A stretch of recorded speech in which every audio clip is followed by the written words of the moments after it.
ভোরের প্রথম প্রহরে শঙ্খধ্বনি ও চণ্ডীপাঠ শেষ হলো মহালয়ার আনুষ্ঠানিকতা। আর শুরু হলো সনাতন ধর্মাবলম্বীদের সবচেয়ে বড় উৎসব দুর্গাপূজার ক্ষণ গণনা। সিরাজগঞ্জে মহাপ্রভুর আখড়ায় হলো মহালয়া। মঙ্গল প্রদীপ জ্বালিয়ে উদ্বোধন করেন অতিরিক্ত জেলা প্রশাসক। শঙ্খধ্বনি ও চণ্ডীপাঠে শুরু হয় দেবীর আগমনী সঙ্গীত। এরপর বের হয় শোভাযাত্রা।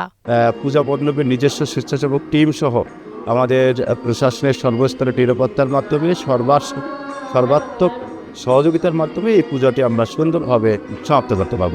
চণ্ডীপাঠ ও আগমনী সঙ্গীতে দেবীপক্ষের সূচনা ব্রাহ্মণবাড়িয়াতেও। ভোরের আলো ফোটার আগেই পূজা মণ্ডপে জড়ো হন ভক্তরা। শঙ্খ ও উলুধ্বনিতে মুখরিত হয়ে ওঠে চারপাশ। দেশের অন্যান্য জেলায়ও শান্তিপূর্ণভাবেই শেষ হয় মহালয়ার আনুষ্ঠানিকতা। মণ্ডপ মন্দিরে চলছে শেষ সময়ের সাজসজ্জা। রংতুলির আঁচড়ে মাতৃরূপে ফুটে উঠেছে দেবী দুর্গা। পূজা ঘিরে নিরাপত্তা জোরদার করেছে আইনশৃঙ্খলা বাহিনী। শারদীয় দুর্গাপূজা 2025 উদযাপন উপলক্ষে বরগুনা থানা পুলিশ ইতিমধ্যেই প্রত্যেকটা মণ্ডপে খোঁজ খবর নিয়েছে।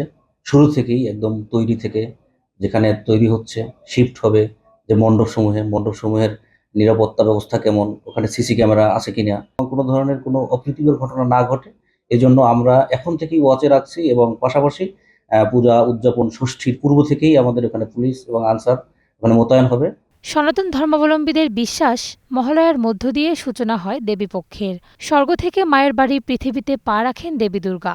28 সেপ্টেম্বর মহাষষ্ঠীর মধ্য দিয়ে শুরু হবে শারদীয় দুর্গা উৎসবের। এবার দেবী দুর্গা আসছেন হাতিতে, আর বিদায় নেবেন দোলায় চেপে, যা বিশ্বে মহামারী ও প্রাকৃতিক দুর্যোগের ইঙ্গিত দেয় বলে বিশ্বাস করেন ভক্তরা।